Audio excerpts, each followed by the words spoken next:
Hello guys and welcome back sa aking channel and for today's video. Hello guys, ito pala yung ginagawa namin araw-araw dito sa company pag pumapasok kami. So, nasa Goodwalin Dorm 2 kami. So, ayan, naghihintay pa kami ng bus. Ayan. Pag pumapasok kami sa company. So, yung bus pala namin dito sa Goodwalin 2 is yung maliit na bus lang. So, ayan, 6:20 siya yung sundo namin dito. So, kailangan magpila kasi, 'di ba, bawal sumingit. So panibagong buhay naman ang pagtatrabaho bilang OFW dito sa Taiwan. So yun lang ginagawa namin. Ayun, sumasakay kami tapos sinahatid kami sa company.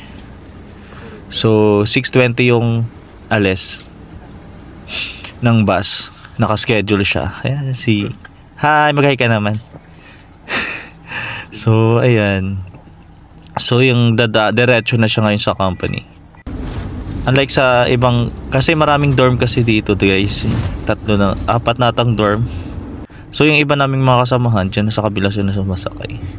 So punuan nga pag ganitong oras sa umaga, nakatayo yung iba.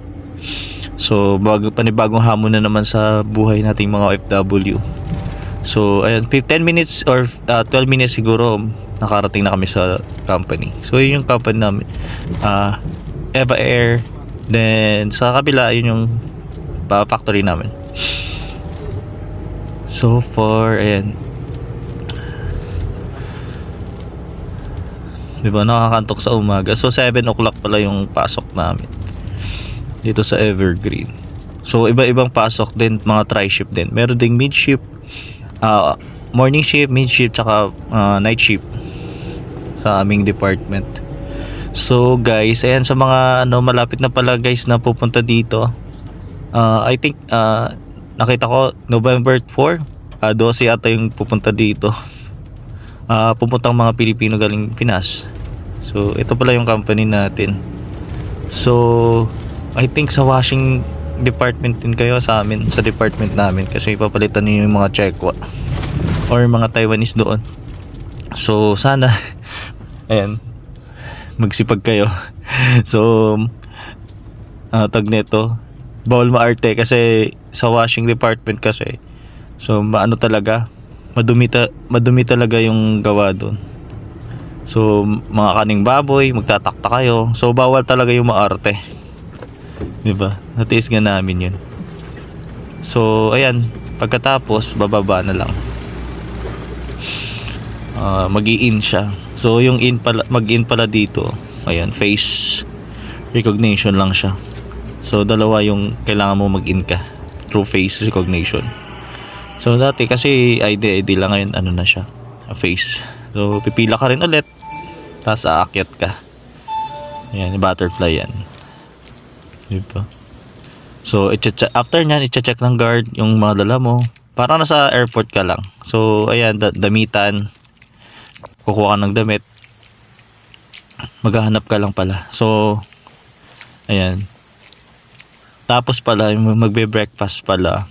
Yung breakfast pala dito guys, yung uniform pala namin, temporary lang kasi nasa hallway siya, wala kasing daanan. Nire-repair pa kasi yung mga sa uniform room namin. So good luck kayo sa mga pupunta, 12 person. Hindi ko alam kung anong shift nyo. So yun yung locker namin. So malawak, diba? Ayan, magbibihis ka. Ayan. Hey. So dito ako naka-locker. May kasama ako dyan. Napakakulit na si Edward. Hey. Ayan. So far, yun yung locker namin. Nasar-asar pa ako. Magbihis muna tayo guys, diba? Kailangan mo magbihis ng uniform. So yung uniform pala dito guys, hindi naman siya binibigay, maglalaba ka lang. Ay hindi siya ikaw yung maglalaba. So ayan, tapos may oras, may siya, day number kung anong araw, napakalaki ng tiyan mo dyan. So tsaka yung yung headdress, diba? Kailangan ng headrest, kailangan malinis, hygiene. Siyempre nakaligo ka na para fresh ka. Hindi ba? Sino ka dyan? So, sa mga darating guys, ayan. Kailangan nyo ng patience. Tapos, dapat ready kayo na ma-homesick kayo talaga dito. Yun yung mga naririnig ko sa mga bago. So, na-homesick sila. Yan, headrest. Tapos may number yan kung anong araw. Edward talaga Diba? Tapos after nyan, bababa. Tapos magbe-breakfast muna ako dun. Pwede ka rin din magkape kung gusto mo. Diba? Yan, nababa na nga ako guys dito sa namin. Ready na sa trabaho. So yun pala guys, yung pagbe-breakfast. Ayan, nakalagay na rin yung breakfast dito. Tapos papasok ka na lang, kukuhanin mo tig-isa-isa. Ayan, mamili ka lang kung ano gusto mo. Tapos may family mart din doon sa kung gusto mo ng bumili ng kape or ano gusto mo. Pwede kang ano. Ayan pala yung guys, sinire-repair naming mga ano, yung mga sa lagyan ng uniform. So ayan na guys, ayan, si Perry. Pababa na kami. Ready na sa trabaho. So, ayan, yung cellphone locker namin. Diyan namin nilalagay yung cellphone namin. Ano mga gamit. Pero cellphone lang talaga guys. Ayan.